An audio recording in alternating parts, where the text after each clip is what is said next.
Washroom से बाहर निकलते हुए शिव ने अपनी कमर के चारों ओर एक टॉवेल लपेट रखा था। उसके बाल अभी भी पूरी तरह से भीगे हुए थे और उनके सिरों से पानी की बूंदें लगातार नीचे गिर रही थी। कमरे की हल्की रोशनी में उसके चेहरे पर एक अजीब सी शांति दिखाई दे रही थी, लेकिन उसकी आंखों के अंदर कुछ और ही चल रहा था। वो धीरे धीरे आगे बढ़ा और खिड़की के पास जाकर खड़ा हो गया। बाहर रात की ठंडी हवा बह रही थी, लेकिन उसके भीतर जैसे एक अलग ही उथल पुथल मची हुई थी। उसके मन में बार बार सिर्फ सभी का ही चेहरा उभर रहा था। उसकी मासूम मुस्कान, घबराई हुई आंखें और उसके चेहरे के बदलते भाव बार बार उसकी यादों में लौट रहे थे। ये एहसास अभी अभी शुरू हुआ था, लेकिन उसकी गहराई हर पल बढ़ती जा रही थी। शायद यही वजह थी कि उसकी आंखों में एक अजीब सी जुनूनियत उतर आई थी, जो आगे चलकर शिवी के लिए एक बंधन का रूप लेने वाली थी। इसी तरह धीरे धीरे 5 दिन बीत गए। इन 5 दिनों में शिव और शिवी की मुलाकात नहीं हुई थी। दूसरी तरफ अपनी छोटी सी दुनिया में खोई हुई शिवी तो शिव को लगभग भूल ही गई थी, लेकिन शिव के साथ ठीक इसका उल्टा हो रहा था। हर बीतते दिन के साथ उसके मन में उठ रही भावनाएं और भी ज्यादा गहरी होती जा रही थी। उसके व्यवहार में आने वाले इस बदलाव को सबसे पहले रंजीत जी ने महसूस किया था। कई बार उन्होंने देखा था कि शिव किसी गहरी सोच में डूब जाता था या फिर बिना किसी वजह के अचानक मुस्कुरा उठता था। हालांकि उन्होंने इस बारे में उससे कुछ नहीं कहा था, लेकिन रंजीत जी के अलावा एक और व्यक्ति था जिसने शिव के भीतर आ रहे इस बदलाव को बहुत ध्यान से देखा था, और वो था सूर्य। सूर्य हमेशा से शिव से नफरत करता था। वो भी शिव की तरह तेज दिमाग वाला था और उसकी भी अपनी एक अलग ही दुनिया थी जहाँ उसके शब्द ही आखिरी फैसला माने जाते थे। लेकिन फिर भी शिव उससे अलग था। ऐसा लगता था मानो जहाँ सूर्य सिर्फ अपनी दुनिया तक सीमित था, वहीं शिव हर जगह अपना प्रभाव रखता था। शायद यही वजह थी कि सूर्य के मन में उसके लिए इतनी कटुता भर गई थी। जब सूर्य ने शिव के व्यवहार में आए इन बदलाव को देखा तो उसके मन में तुरंत शंका पैदा हो गई। उसे महसूस हुआ कि जरूर कोई ऐसी बात है जो बाकी लोगों की नजरों से छिपी हुई है। उधर 5 दिन बाद की एक शांत दोपहर में रंजीत जी अपने केयरटेकर के साथ गार्डन में बैठे हुए किसी जरूरी विषय पर बात कर रहे थे। गार्डन के बीचों बीच बने छज्जे के नीचे कई कुर्सियां रखी हुई थी और चारों ओर पेड़ों की पत्तियां हवा के साथ धीरे धीरे हिल रही थी। वातावरण पूरी तरह शांत था। तभी वहां शिव आ गया। उसके कदमों की आवाज सुनते ही दोनों की बातचीत अचानक रुक गई। रंजीत जी ने धीरे से सिर उठाकर उसकी तरफ देखा। हमेशा की तरह शिव के चेहरे पर कोई भी इमोशन नहीं था। वो बिना कुछ कहे आगे बढ़ा और सीधे रंजीत जी के सामने रखी कुर्सी पर जाकर बैठ गया।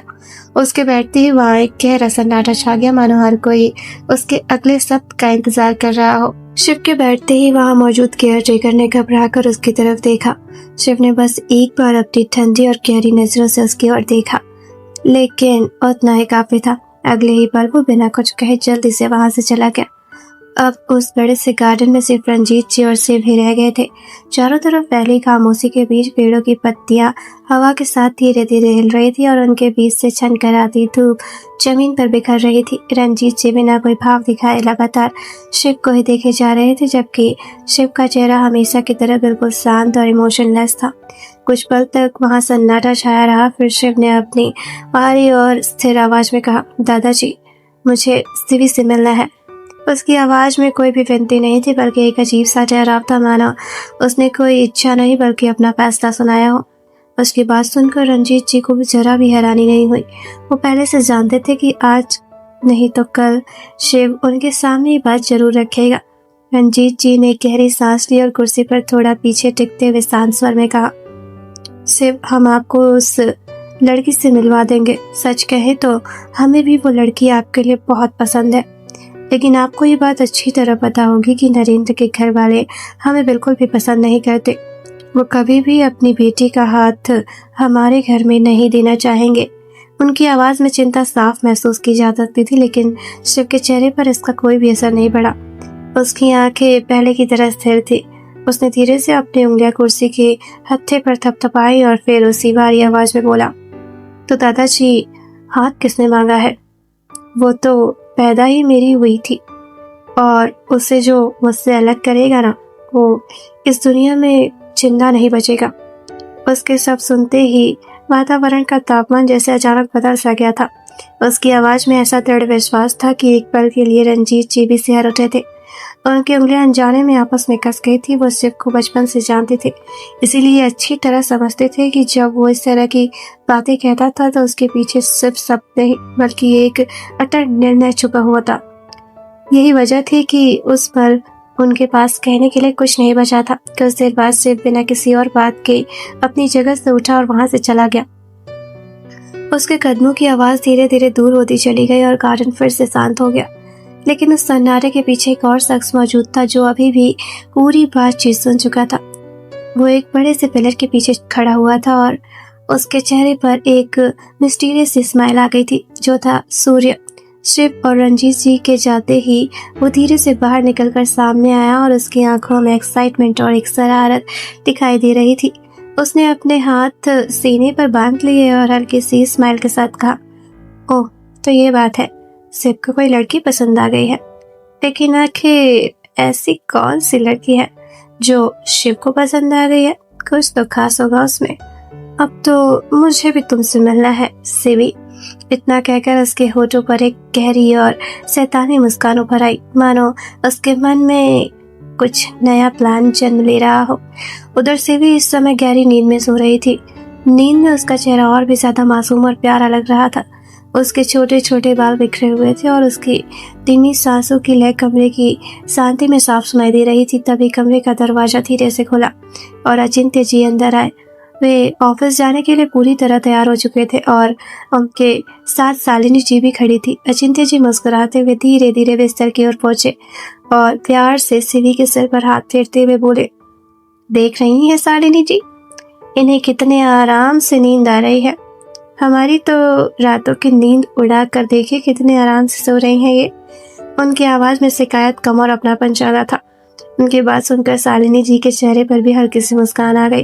दरअसल शिवी की आदत थी कि वो रोज शाम को करीब शाम 7 बजे ही सो जाया करती थी। दूसरी तरफ अचिंत्य जी रात को लगभग 9 बजे घर पहुंचते थे और खाना खाते खाते उन्हें 10 या 10:30 बज जाते थे। उसके बाद घर के बाकी काम निपटाकर दोनों पति पत्नी लगभग 11-12 बजे तक सोने जाते थे। लेकिन उनके सोने के कुछ घंटों बाद ही उनकी असली परीक्षा शुरू होती थी। शिवी रोज रात को ठीक 2 के आसपास ही उठ जाया करती थी। चारों ओर फैले अंधेरे को देखते ही उसका छोटा सा चेहरा घबरा जाता था और उसकी आंखों में डर साफ दिखाई देने लगता था। अगले ही पल वो रोना शुरू कर देती थी।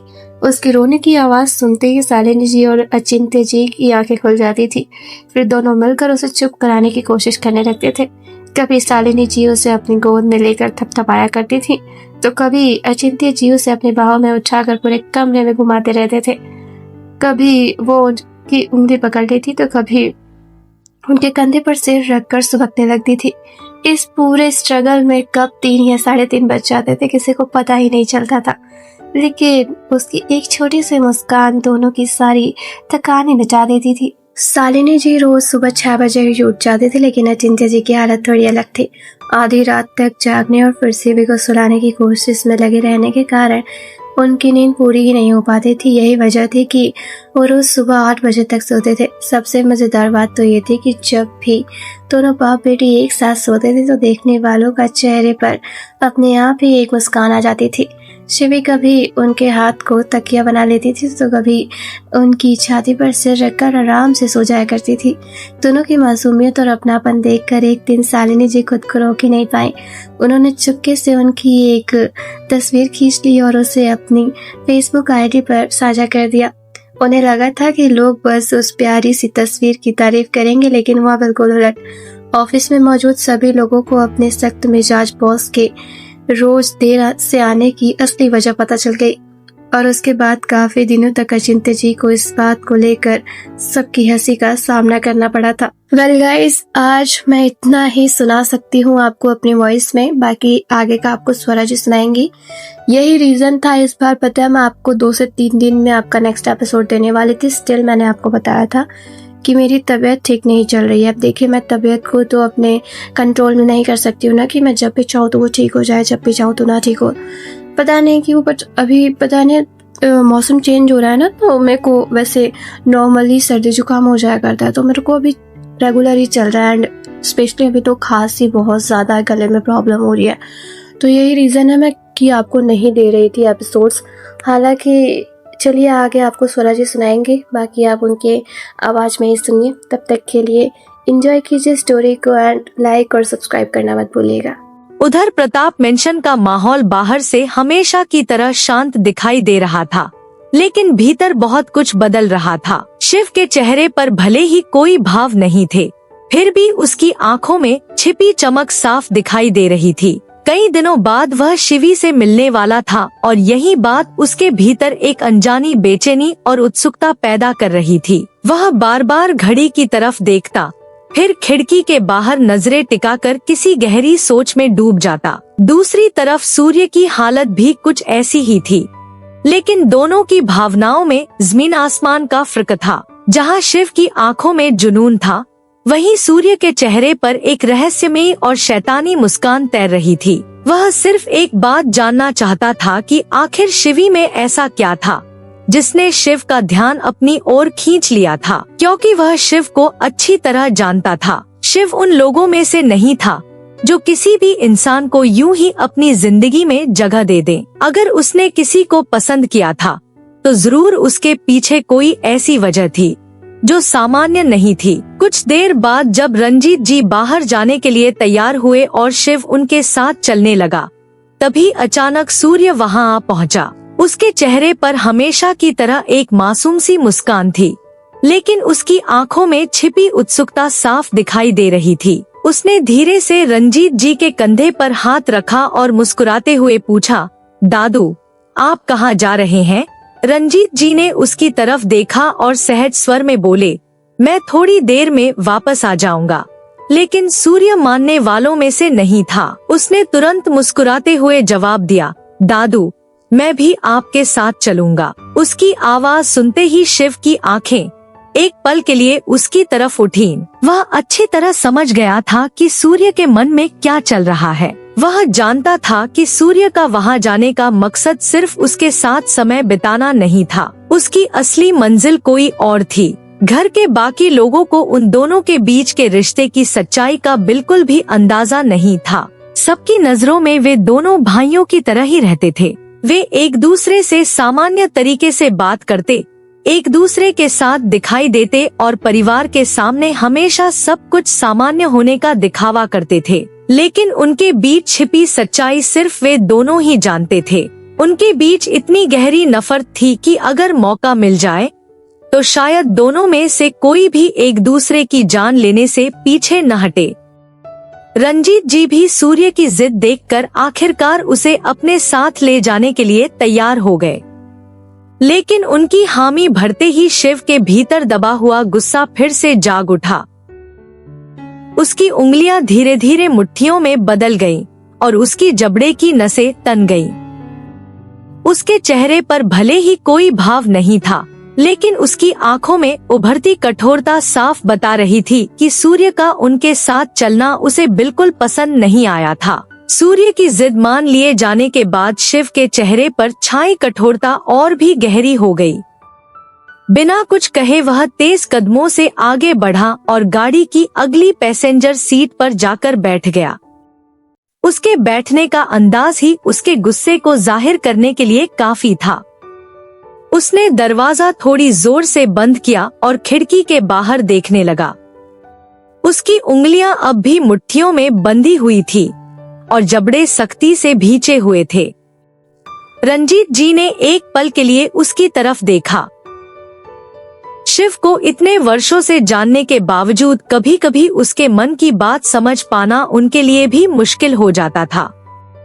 उन्हें उसका यह व्यवहार थोड़ा अजीब लगा, क्योंकि वह जान गए थे कि सूर्य का साथ आना उसे बिल्कुल पसंद नहीं आया था। लेकिन अगले ही पल उनकी नजर गाड़ी की पिछली सीट पर बैठे सूर्य पर पड़ी, जो मुस्कुराते हुए उन्हें अपने पास बैठने का इशारा कर रहा था। रंजीत जी ने मन ही मन एक गहरी सांस ली और उस बात को वहीं नजरअंदाज कर दिया। फिर वह जाकर सूर्य के बगल वाली सीट पर बैठ गए। उनके बैठते ही ड्राइवर ने गाड़ी आगे बढ़ा दी। अगले ही पल गाड़ियों का पूरा काफिला प्रताप मेंशन के विशाल दरवाजे से बाहर निकल गया। आगे और पीछे चल रही गाड़ियों की आवाजों के बीच सड़क पर एक अलग ही रौब दिखाई दे रहा था। लेकिन उस पूरे सफर के दौरान शिव एक बार भी पीछे मुड़कर नहीं देख रहा था। दूसरी तरफ सूर्य की आंखों में लगातार एक अजीब सी चमक बनी हुई थी। उसके मन में सिर्फ एक ही सवाल घूम रहा था कि आखिर वह लड़की कौन थी जिसने शिव जैसे इंसान के मन में जगह बना ली थी। वहीं रंजीत जी खामोश बैठे हुए थे। उन्हें महसूस हो रहा था कि आने वाला समय शायद उतना आसान नहीं होने वाला था जितना वह सोच रहे थे। उधर भार्गव सदन में भी माहौल थोड़ा अलग था।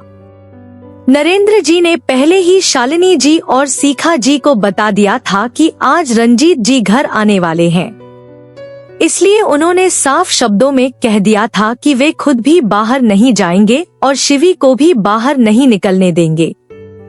उनकी आवाज में चिंता साफ झलक रही थी। सीखा जी आज घर पर ही थी। उन्होंने ऑफिस से छुट्टी ले ली थी क्योंकि वह पूरा दिन शिवी के साथ बिताना चाहती थी। इस समय शिवी उनके कमरे में बैठी हुई उनके साथ खेल रही थी। आज उसने पीले रंग की एक प्यारी सी फ्रॉक पहन रखी थी जिसमें वह और भी ज्यादा मासूम और खूबसूरत लग रही थी। उसके चेहरे पर हमेशा की तरह चंचल मुस्कान फैली हुई थी और उसकी आंखों में चमक साफ दिखाई दे रही थी। वहीं दूसरी ओर नरेंद्र जी अपने कमरे में बैठे गहरी सोच में डूबे हुए थे। उन्हें बार बार यही बात परेशान कर रही थी कि रंजीत जी अभी सिर्फ 5 दिन पहले ही तो यहाँ आए थे, फिर अचानक दोबारा आने की क्या वजह हो सकती है। हालांकि अगले ही पल उन्होंने इस विचार को अपने मन से निकाल दिया और यह सोचकर शांत हो गए कि शायद कोई जरूरी काम होगा। थोड़ी ही देर बाद रंजीत जी की गाड़ी आकर भार्गव सदन के बाहर रुकी। उसके पीछे चल रही दूसरी गाड़ियां भी एक एक करके वहीं रुक गईं। मुख्य द्वार के बाहर मौजूद कर्मचारियों ने तुरंत दरवाजे खोल दिए। सबसे पहले रंजीत जी बाहर निकले, फिर उनके पीछे शिव और सूर्य भी गाड़ी से उतर आए। तीनों बिना समय गंवाए सीधे घर के अंदर की ओर बढ़ गए। विशाल हॉल में पहुंचते ही नरेंद्र जी तेज कदमों से आगे आए और मुस्कुराते हुए रंजीत जी को गले लगा लिया। दोनों की पुरानी दोस्ती उनके चेहरे पर साफ दिखाई दे रही थी। लेकिन उस समय शिव और सूर्य का ध्यान कहीं और ही था। उनकी नजरें लगातार इधर उधर घूम रही थी। दोनों की बेचैनी की वजह एक ही थी, वे बस शिवी को देखना चाहते थे। शिव हमेशा की तरह शांत दिखाई दे रहा था, लेकिन उसकी आंखें हर कोने को बारीकी से देख रही थी। दूसरी तरफ सूर्य के चेहरे पर हल्की मुस्कान थी, जिसके पीछे उसकी उत्सुकता साफ छिपी हुई थी। सूर्य ने पूरे हॉल पर एक नजर दौड़ाई, लेकिन जब उसे शिवी कहीं दिखाई नहीं दी, तो उसके चेहरे पर हैरानी उभर आई। उसने मन ही मन सोचा, अरे ये डॉल कहाँ चली गई? कहीं ऐसा तो नहीं कि इसे मेरे आने की खबर मिल गई हो और ये मेरे साथ छुपन छुपाई खेल रही हो। वैसे बुरा नहीं है, अगर तुम खेल रही हो तो फिर मैं भी तुम्हें ढूंढ ही लूंगा। उसके होठों पर हल्की सी मुस्कान आ गई। वह बार बार सीढ़ियों की तरफ देखता, फिर अपनी नजरें कमरे के दूसरे हिस्सों पर घुमा देता। ऐसा लग रहा था मानो उसके भीतर की उत्सुकता हर पल बढ़ती जा रही हो। वहीं दूसरी ओर शिव पूरी तरह शांत खड़ा था।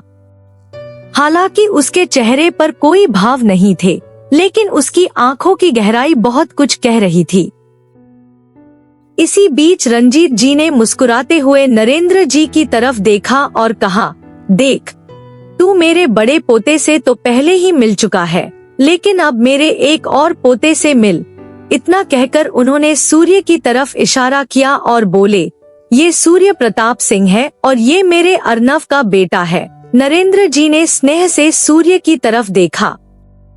जवाब में सूर्य ने भी आदरपूर्वक हाथ जोड़कर उन्हें नमस्ते की। नरेंद्र जी ने मुस्कुराते हुए उसके सिर पर हाथ रखा और आशीर्वाद देते हुए कहा, आयुष्मान भव, तुम्हें बहुत ही सुंदर बहू मिले। उनकी बात सुनकर सूर्य के चेहरे पर एक हल्की मुस्कान उभरी। उसने मन ही मन सोचा, अब देखना दिल किसे चुनता है। अगर किस्मत में कोई खास शख्स हुआ तो उससे मुलाकात जरूर होगी। इतना सोचकर उसके होठों पर फिर वही रहस्यमयी मुस्कान उभर आई, जबकि उसकी आंखों में अब भी वही उत्सुकता चमक रही थी। उधर शिव काफी देर से शिवी को देखने के लिए बेचैन बैठा हुआ था।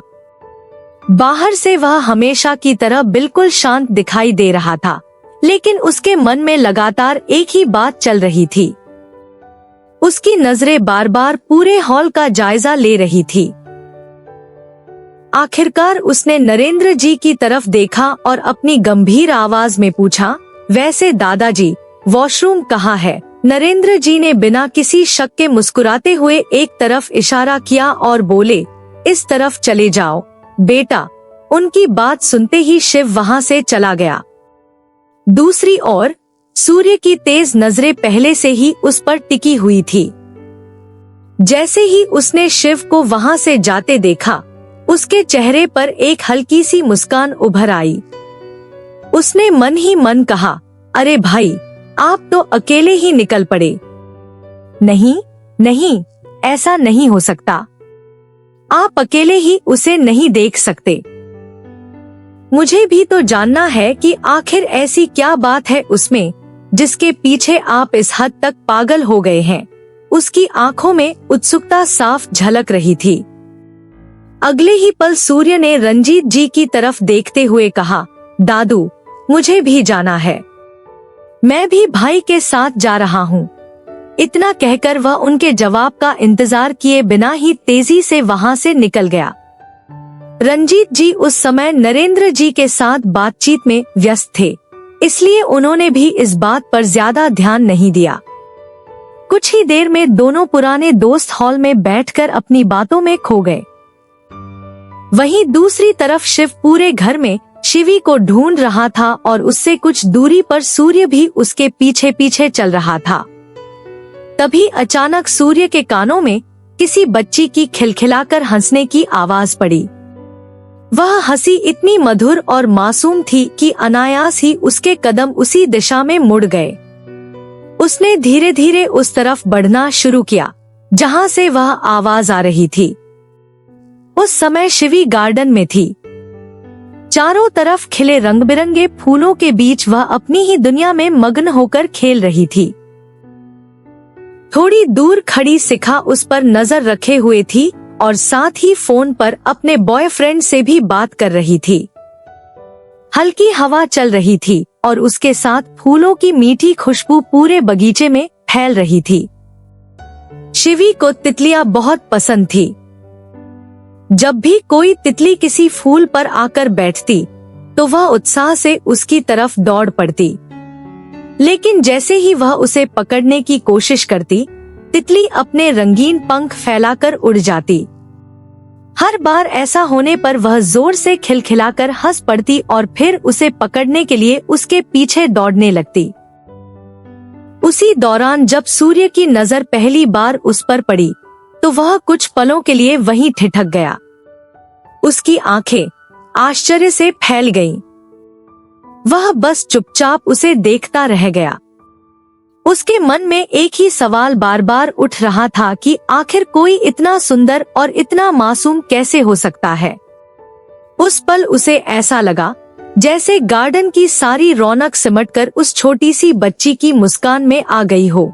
कमरे में पसरी गहरी खामोशी के बीच वो पलकें झपकाए बिना काफी देर तक उसे एकटक निहारता रहा।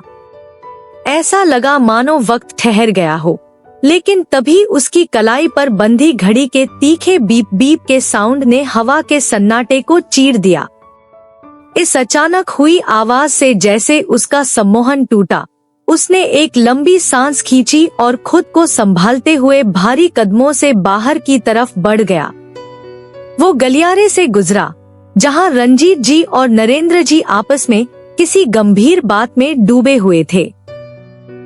वो बिल्कुल उनके बगल से एक साए की तरह खामोशी से निकल गया, लेकिन अपनी बातचीत में पूरी तरह खोए होने के कारण उन दोनों में से किसी को भी उसके वहां से गुजरने की भनक तक नहीं लगी। उसके वहां से निकलते ही दूसरी तरफ से शिव दबे पांव उस खाली जगह पर दाखिल हुआ। ठीक उसी वक्त सीखा बात करते करते अनजाने में ही दूसरी साइड चली गई थी, जिससे वहां एक पल के लिए पूरी तरह सन्नाटा छा गया। माहौल के इस सूनेपन और अकेलेपन का फायदा उठाकर शिव तेजी से शिवी की तरफ बढ़ा। उसने बिना एक पल गवाए शिवी को उसकी नाजुक कमर से पकड़कर अपनी तरफ खींचा और सीधे अपने सीने से लगा लिया। इस अचानक हुए अनपेक्षित स्पर्श और किसी के मजबूत सीने की गर्माहट से शिवी का पूरा बदन एक पल के लिए कांप उठा। उसकी सांसें गले में ही अटक गईं। उसने घबराकर अपनी मुंडी धीरे से ऊपर उठाई तो सामने शिव का बेहद हैंडसम और तराशा हुआ चेहरा था, जिसकी आंखों में एक अजीब सा ठहराव था। शिव ने अपनी नजरें उसकी आंखों में टिकाई और बेहद धीमी, मदहोश कर देने वाली आवाज में फुसफुसाया, तो मेरी क्वीन, तुमने मुझे मिस नहीं किया?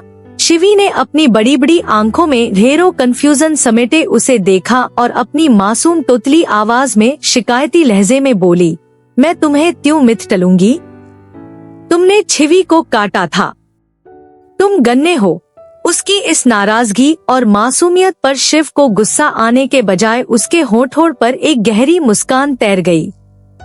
उसने झुककर बेहद एहसास के साथ कहा, गंदा हूँ लेकिन तुम्हारा हूँ। इतना कहते ही उसने शिवी के होंठों पर अपने होंठ रख दिए। इस छुअन के पहले ही एहसास से शिवी की सुध-बुध खोने लगी और उसकी भारी होती पलकें खुद ब खुद बंद हो गईं। यह देखकर शिव के मन में एक सुकून भरी मुस्कान जाग उठी। उसने भी अपनी आंखें मूंद ली, अपनी पकड़ उसकी कमर पर और कस ली और अपना दूसरा हाथ उसके बालों की नर्म जुल्फों में उलझाते हुए उसे पूरी शिद्दत से किस करने लगा। 5 मिनट तक वक्त जैसे उस एक कमरे में ठहर सा गया था। धीरे धीरे शिवी की सांसें उखड़ने लगी और उसका सीना तेजी से ऊपर नीचे होने लगा। हवा की कमी महसूस होने पर शिव ने धीरे से अपनी पकड़ ढीली की और उसके होंठों को छोड़ते हुए थोड़ा पीछे हटा। उसने शिवी के चेहरे पर बिखरी जुल्फों को हटाया और एक शरारती मुस्कान के साथ बेहद धीमी आवाज में फुसफुसाया, वाइफी, तुम तो इतनी जल्दी थक जाती हो। शिवी की पलकें अभी भी भारी थी।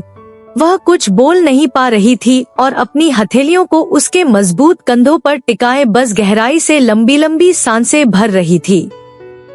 उसकी इस बेपसी को देखकर शिव के भीतर की दीवानगी और बढ़ गई। वह घुटनों के बल उसके सामने नीचे बैठा और अपनी गर्म सांसें उसकी गर्दन की नाजुक त्वचा पर छोड़ते हुए वहां अपने होंठ टिकाकर उसे गहराई से चूमने और सक करने लगा। इस अचानक बने एहसास और सहरन से शिवी ने अपनी आंखें और कसकर बंद कर ली, मानो वह इस मदहोशी से बाहर नहीं आना चाहती थी। तभी उस शांत कमरे में शिवी के हलक से एक दर्दभरी और धीमी चीख निकली। उसने झटके से अपनी आंखें खोली और उसकी पलकों में छाए धुंधलके के बीच दर्द साफ झलक रहा था। शिव ने उसकी गर्दन को चूमते चूमते अचानक वहां अपने दांतों से धीरे से काट लिया था।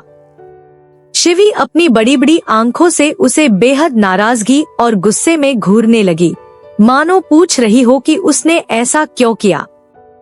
अपनी मासूम क्वीन को इस तरह गुस्से में खुद को घूरता देख शिव के चेहरे पर एक दिलकश मुस्कान आ गई। उसके गुस्से को शांत करने के लिए शिव थोड़ा और ऊपर उठा और प्यार से उसके गुलाबी होंठों पर एक छोटा सा बेहद हल्का और नाजुक लाइट किस कर दिया। इस अचानक मिले दुलार से शिवी का गुस्सा पल भर में हवा हो गया और उसके चेहरे पर एक प्यारी सी मासूम खुशी तैर गई। शिवी को अपनी बाहों में समेटे हुए शिव के दिमाग में विचारों का एक गहरा डार्क समंदर चल रहा था। उसने शिवी के चेहरे को देखते हुए मन ही मन कहा, जान, अभी तो तुम इस छोटे से काटने पर मुझे इस तरह घूरने लग जाती हो, तब तुम्हारा क्या होगा जब पूरी रात बेड पर तुम मेरे नीचे तड़पोगी और चिल्लाओगी। इस ख्याल के आते ही उसके चेहरे पर एक शातिर और गहरी डेविल स्माइल उभर आई। उसने अपने भीतर बढ़ते उस जुनून को महसूस किया जो हर गुजरते दिन के साथ बेकाबू होता जा रहा था। उसने अपनी नजरें उसकी मासूमियत पर टिकाईं और खुद से ही दोबारा बुदबुदाया, तुम्हें खुद नहीं पता जान, तुम दिन ब दिन मेरी मेडिसिन बनती जा रही हो। तुम्हारा यह नशा किसी भी ड्रग्स से ज्यादा खतरनाक है जो अब पूरी तरह मेरे सिर चढ़कर बोल रहा है। लेकिन मुझे तुम्हारे पूरी तरह बड़े होने तक का इंतजार करना होगा। अभी तुम बहुत नाजुक हो। मेरा यह रूप और यह शिद्दत तुम अभी झेल नहीं सकती। इतना सोचकर शिव गहरी सांस छोड़ते हुए घुटनों के बल से खड़ा हो गया। वह अपने कपड़े ठीक करके वहां से जाने ही वाला था कि तभी पीछे से शिवी की छोटी सी उंगली ने उसकी शर्ट का कोना पकड़ लिया। उसे रोकते हुए शिवी ने अपनी बड़ी बड़ी आंखों में मासूम कौतूहल भरकर पूछा, डेमन, तुम कहाँ जा रहे हो? उसकी जुबान से यह नया नाम सुनकर शिव के कदम वहीं ठिठक गए। उसने अचरज से पीछे मुड़कर देखा और उसके चेहरे के हाव भाव भांपते हुए धीमी आवाज में पूछा, doll, why me demon? Shivi ने अपने होठों को सिकोड़ा और चेहरे पर दुनिया भर की मासूमियत समेटते हुए सीधे उसकी आंखों में देखकर बोली, पता है, मैंने न टीवी में देखा था, डेमन सबको काट कर सबका खून पी जाते हैं, और तुमने भी तो छिवीता खून पिया। उसकी इस तर्कसंगत लेकिन बेहद बचकानी बात को सुनकर शिव के चेहरे पर जो संजीदगी थी वह पल भर में पिघल गई और उसके होठों पर एक गहरी सच्ची मुस्कान आ गई। शिव ने गौर किया कि शिवी के शब्दों का तुतलाना अब काफी कम हो रहा था और वह धीरे धीरे पहले से बहुत ज्यादा क्लियर बोलने लगी थी। उसने उसे निहारते हुए मन ही मन कहा, तो मेरी लिटिल डॉल अब धीरे धीरे बड़ी हो रही है। उसने आगे बढ़कर शिवी को अपनी बाहों के घेरे में लिया और उसे गले से लगाते हुए हल्के लहजे में बोला, डॉल, तुम टीवी में ये फालतू की चीजें देखना कम करो। Well, nice name, I like it.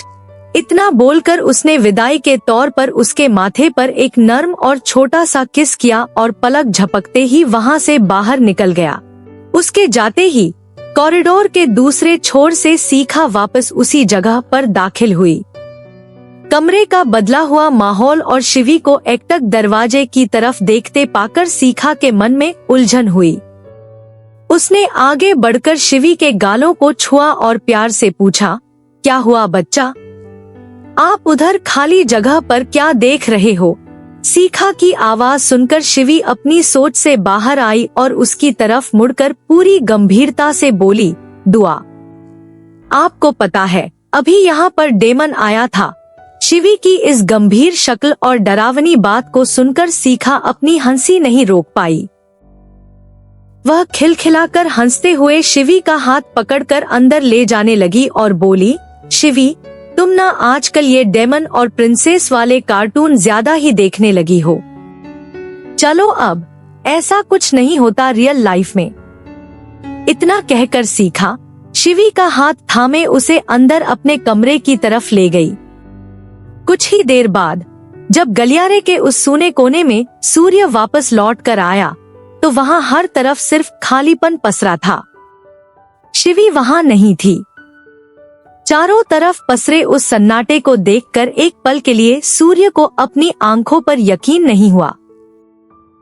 उसे लगा मानो उसने कोई गहरी नींद में देखा हुआ सपना जिया हो। लेकिन तभी फर्श पर गिरी हवा की उस महक ने उसे हकीकत का एहसास कराया।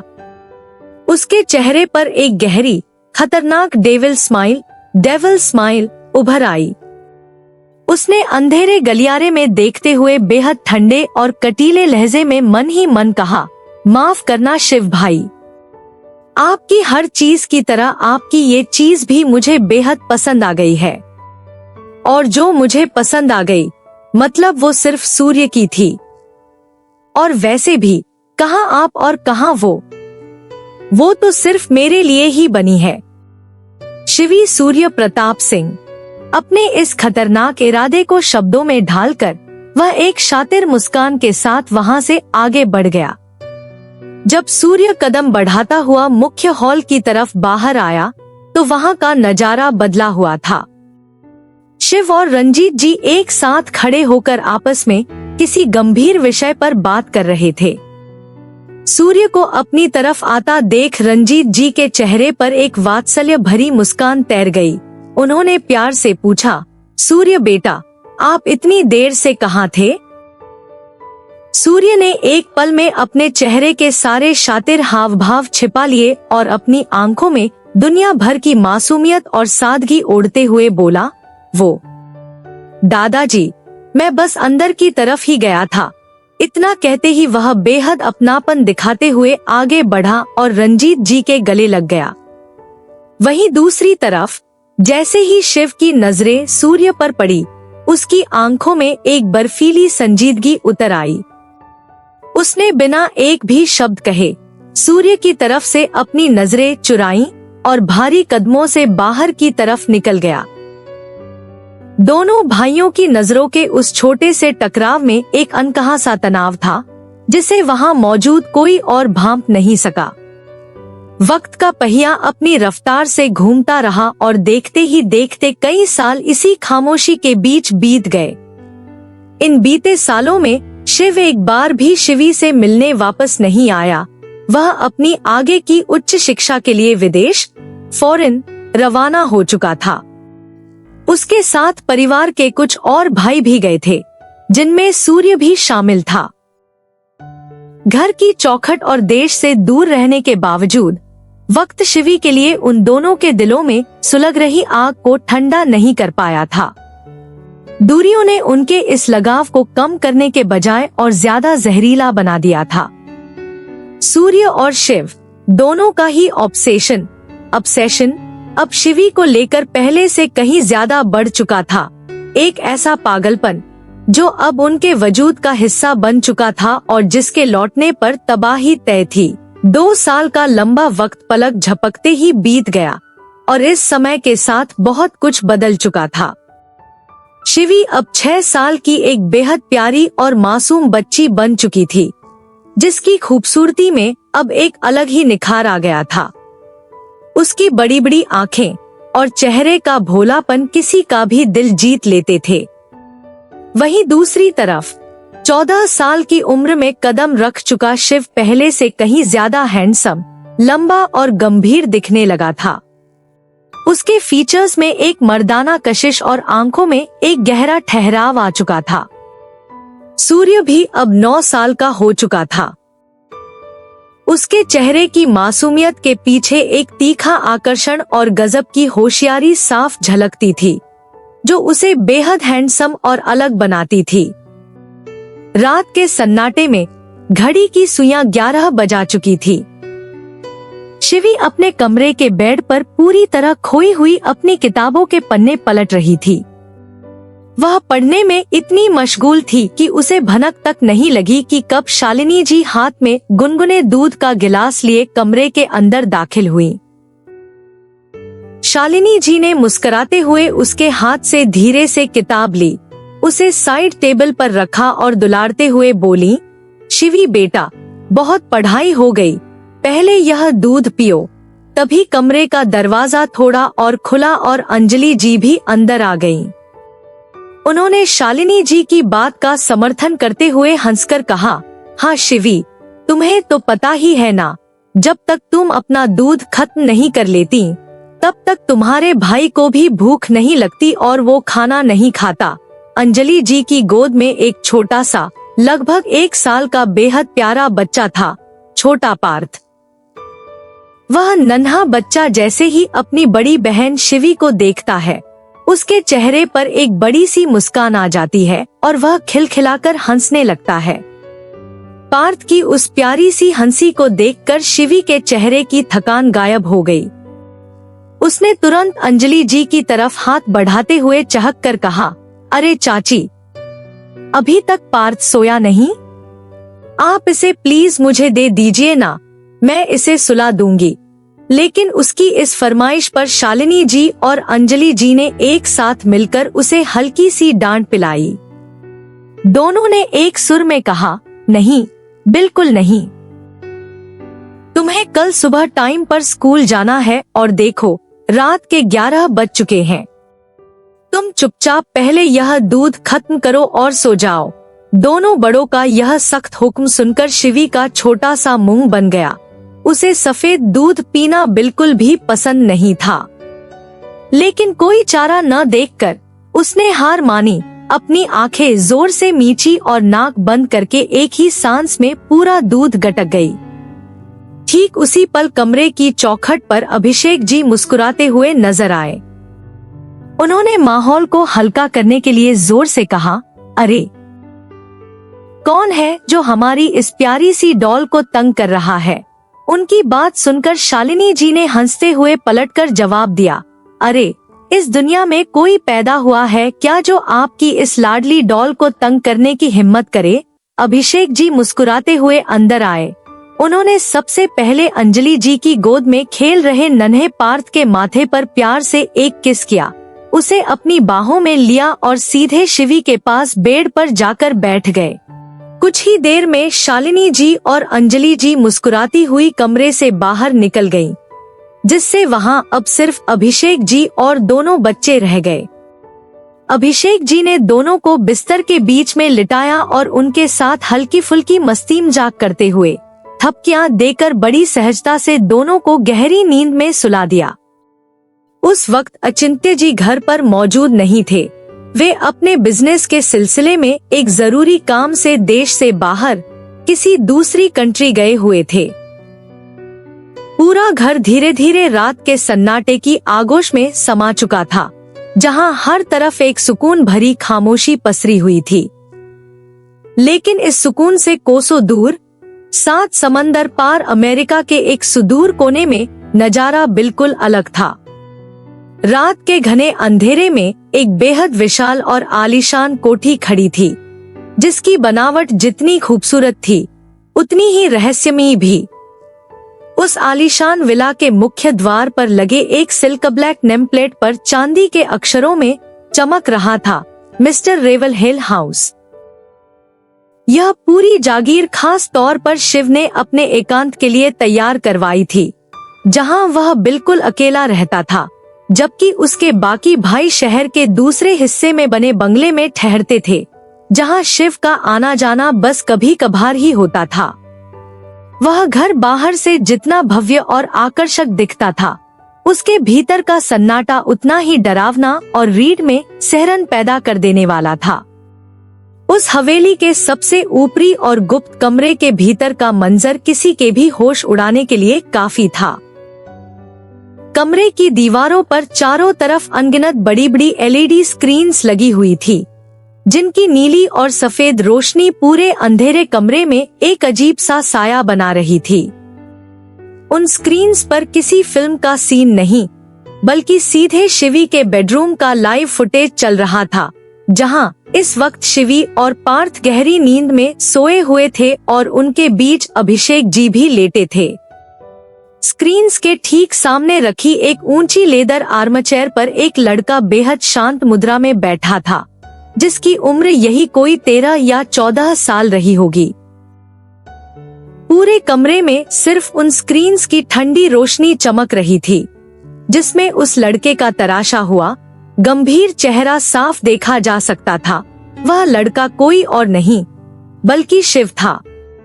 वह अपनी पलकें झपकाए बिना एक जुनूनी और डरावनी मुस्तैदी के साथ स्क्रीन पर सो रही शिवी को एकटक निहार रहा था, मानो दुनिया में उस चेहरे के अलावा उसका कोई और वजूद ही न हो।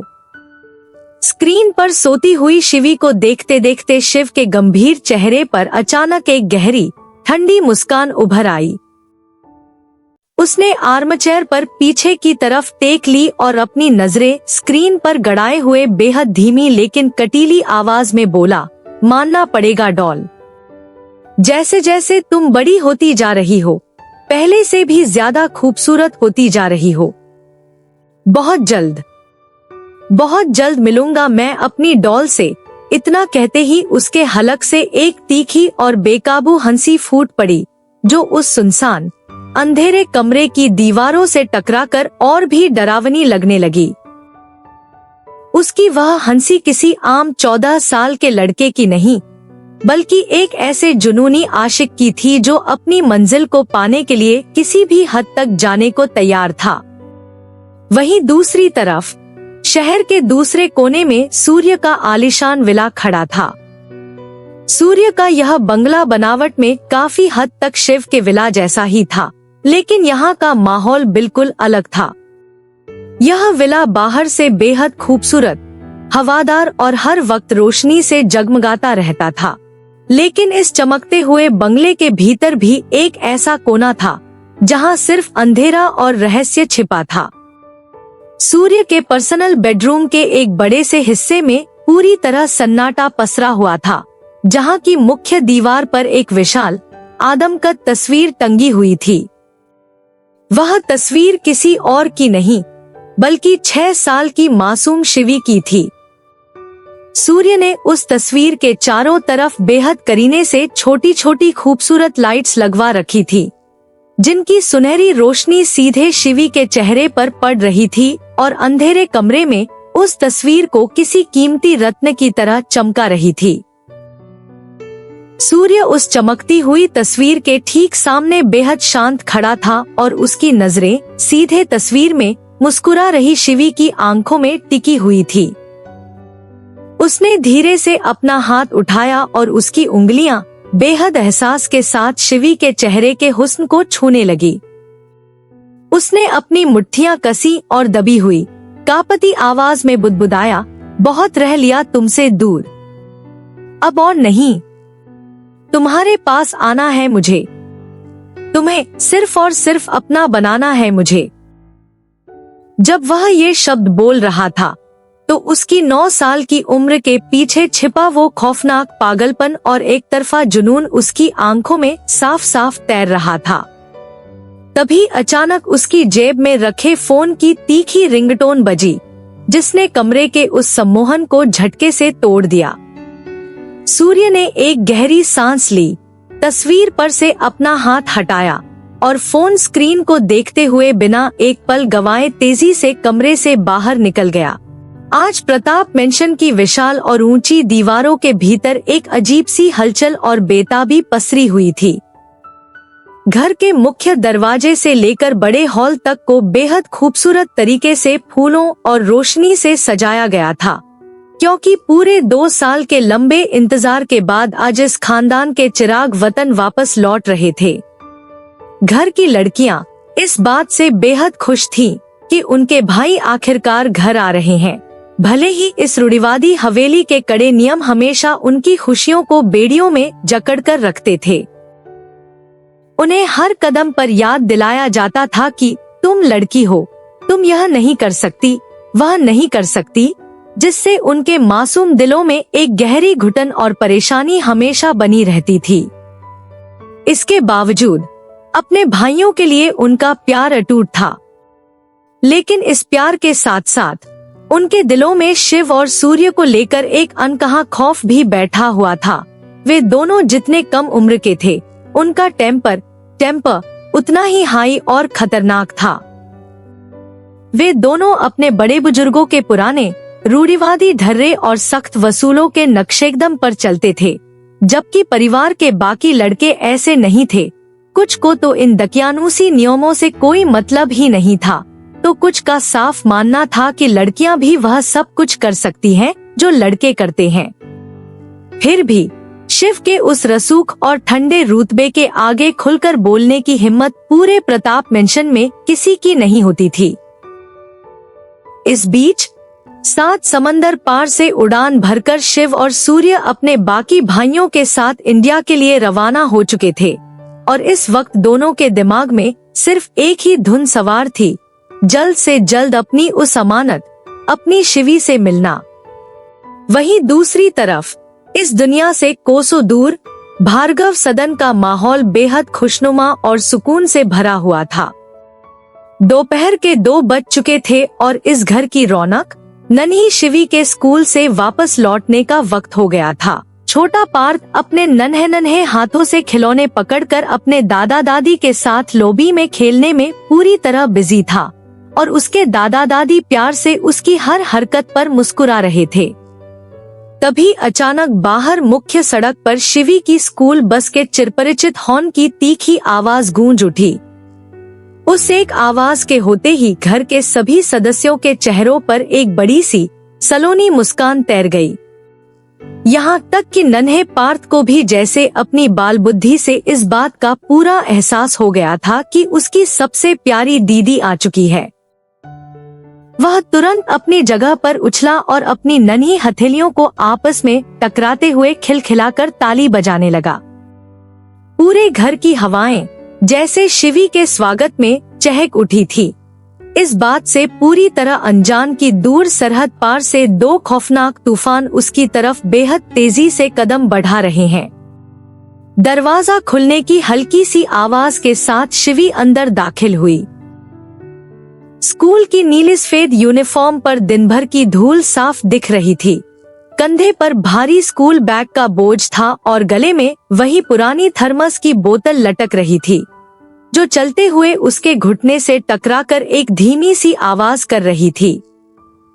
उसकी झुकी हुई पलकें और चेहरे पर पसरा सूनापन बता रहा था कि वह कितनी बेइंतहा थक चुकी है। लेकिन जैसे ही उसकी नजर हॉल में बैठे दादा दादी पर पड़ी, उसके थके हुए चेहरे पर जबरन ही सही एक संजीदा मुस्कान तैर गई।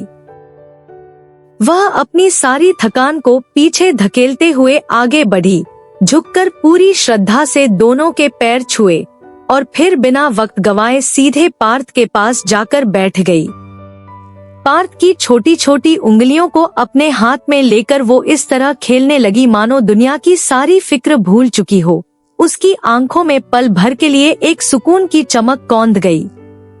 तभी किचन की चौखट पर शालिनी जी आकर खड़ी हुईं। उनके हाथ में पकड़े कपड़े के पल्लू और चेहरे की चिंता बता रही थी कि वो शिवी के इस हाल को देख चुकी थी। उन्होंने बेहद नरम लेकिन ठहरे हुए लहजे में कहा, शिवी, पहले जाकर फ्रेश हो जाओ बेटा, फिर आराम से बैठना। अपनी माँ की आवाज सुनकर शिवी ने एक गहरी सांस ली, पार्थ के गाल को हल्के से सहलाया और बिना कुछ कहे भारी कदमों से अपने कमरे की तरफ बढ़ गई। थोड़ी देर बाद जब वह वापस आई तो उसका चेहरा धुला हुआ था और बाल बंधे थे, लेकिन उसकी आंखों की गहराई में अब भी एक अजीब सी खामोशी पसरी हुई थी।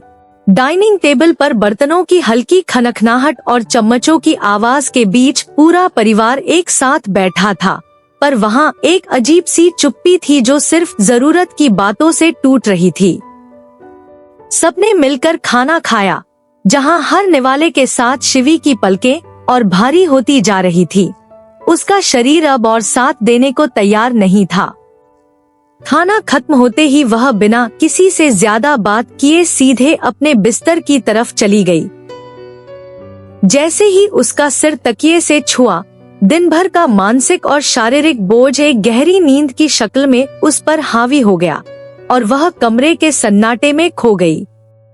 इधर हवेली में जब रात करवट ले रही थी, तभी दूसरी तरफ शाम के धुंधलके में रनवे पर टायरों के रगड़ने की एक तेज आवाज गूंजी और शिव और सूर्य की फ्लाइट आखिरकार लैंड हो गई। एयरपोर्ट के वीआईपी एग्जिट गेट के बाहर गाड़ियों के वीआईपी काफिले की कतार लगी थी, जिसके काले शीशों पर ढलते सूरज की आखिरी किरणें चमक रही थी। गाड़ियों के दरवाजे खुले और वहां पहले से मौजूद रंजीत जी और ठाकुर रघुवेंद्र प्रताप सिंह अपनी पूरी धमक और सख्त चेहरे के साथ खड़े हो गए। तभी लड़कों का ग्रुप जोश और थकावट के मिलेजुले एहसास के साथ बाहर निकला। हवा में उनके जूतों की थाप गूंज रही थी और सब लपककर बड़े बुजुर्गों से मिलने लगे। लेकिन इस पूरे शोरशराबे और तामझाम से दूर शिव और सूर्य के चेहरों पर बर्फ जैसी संजीदगी थी। उन दोनों को इस दिखावे या स्वागत से दूर दूर तक कोई सरोकार नहीं था। उनके कदम सीधे, नपेतुले और बिल्कुल शांत थे। बिना एक भी शब्द बोले, बिना किसी से नजरें मिलाए, दोनों चुपचाप आगे बढ़े, झुककर रंजीत जी और रघुवेंद्र जी के पैर छुए। यह सम्मान से ज्यादा एक औपचारिकता थी जो उनके अनुशासन का हिस्सा थी। आशीर्वाद मिलते ही बिना पल भर भी रुके, दोनों मुड़े और सीधे जाकर गाड़ी के पिछले हिस्से में बैठ गए, जहां गाड़ी के अंदर का सन्नाटा उनके भीतर के मिजाज से हूबहू मेल खा रहा था। देखते ही देखते बाकी सब भी अपनी अपनी गाड़ियों में सवार हुए।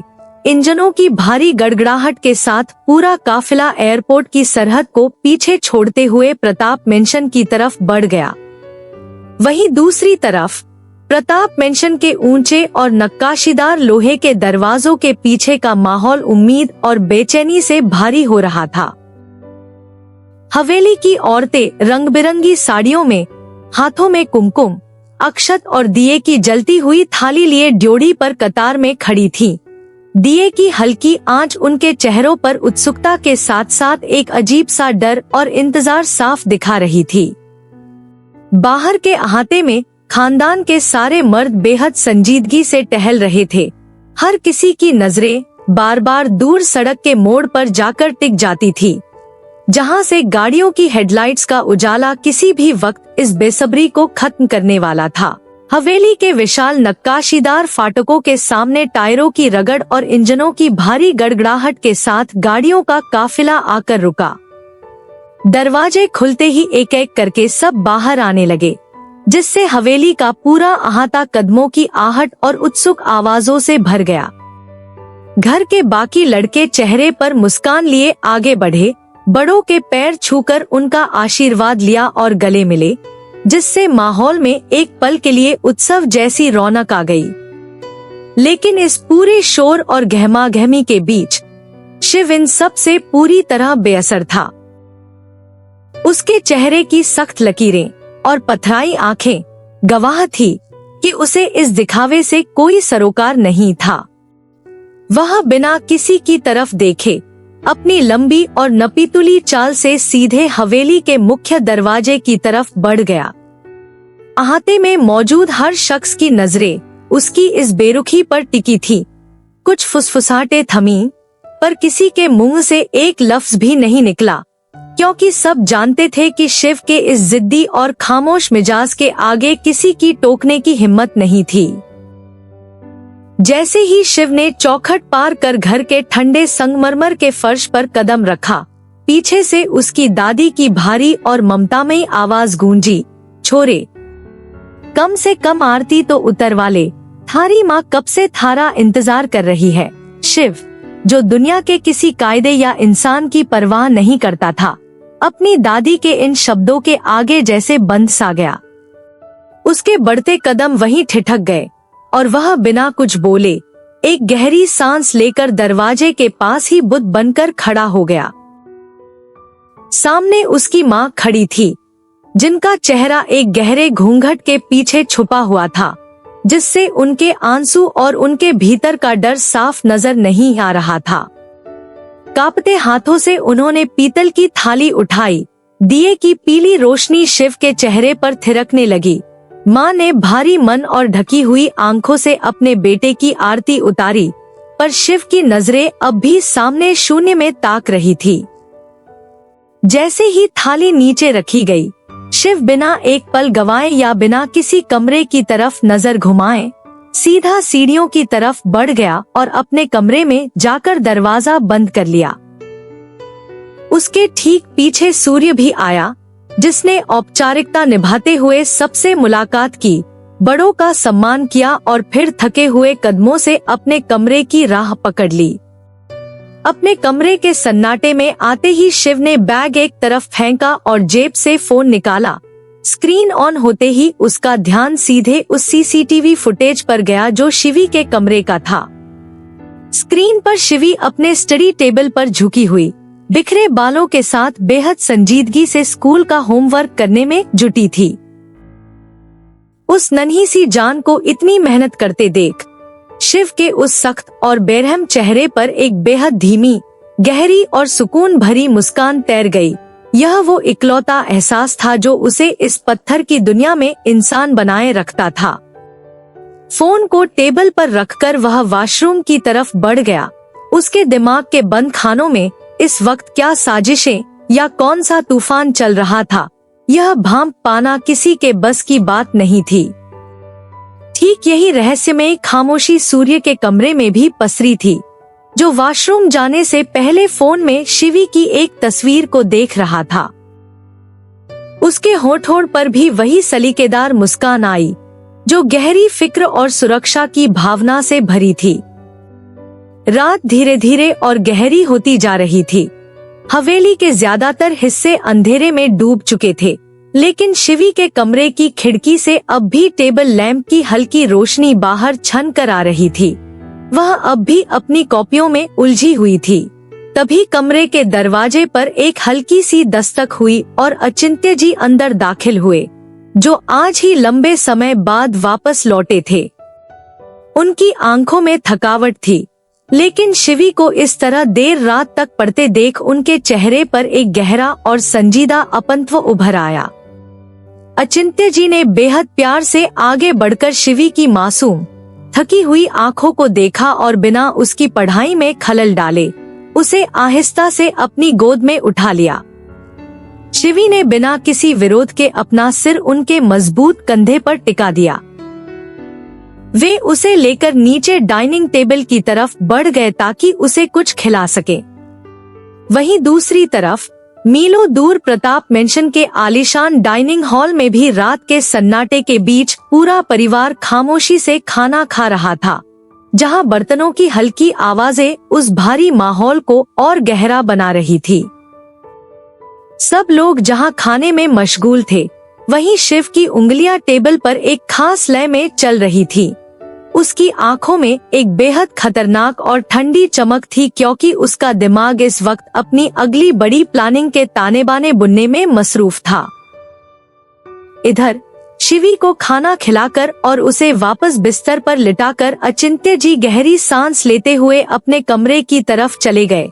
आज के लंबे सफर की थकान उनके जिस्म पर पूरी तरह हावी थी और वे बस सुकून की नींद सो जाना चाहते थे, क्योंकि उन्हें अच्छी तरह मालूम था कि शिवी सोते वक्त अक्सर अनजाने में हाथ पैर मारती थी, जिससे उनकी नींद में खलल पड़ जाता। उधर प्रताप मेंशन में भी वक्त के साथ साथ एक एक करके सभी लोग खाना खत्म कर अपने अपने कमरों के अंधेरे में सिमट चुके थे। पूरे घर में सन्नाटा पसरते ही शिव अपनी परछाई की तरह खामोशी से हवेली के पिछले दरवाजे से बाहर निकल गया, बिना किसी को भनक लगे। उसका सगा भाई सूर्य भी इस वक्त अपने कमरे में गहरी नींद सो रहा था। दरअसल डिनर के वक्त सूर्य ने शिव की आंखों के पीछे छिपे तूफान को पढ़ने की, उसके दिमाग की था लेने की बेइंतहा कोशिश की थी, लेकिन शिव का चेहरा किसी कोरे कागज की तरह सपाट था। सूर्य ने आखिरकार यही सोचकर खुद को तसल्ली दे दी थी कि शायद वह जरूरत से ज्यादा सोच रहा है और शिव इतनी जल्दी कोई कदम नहीं उठाएगा।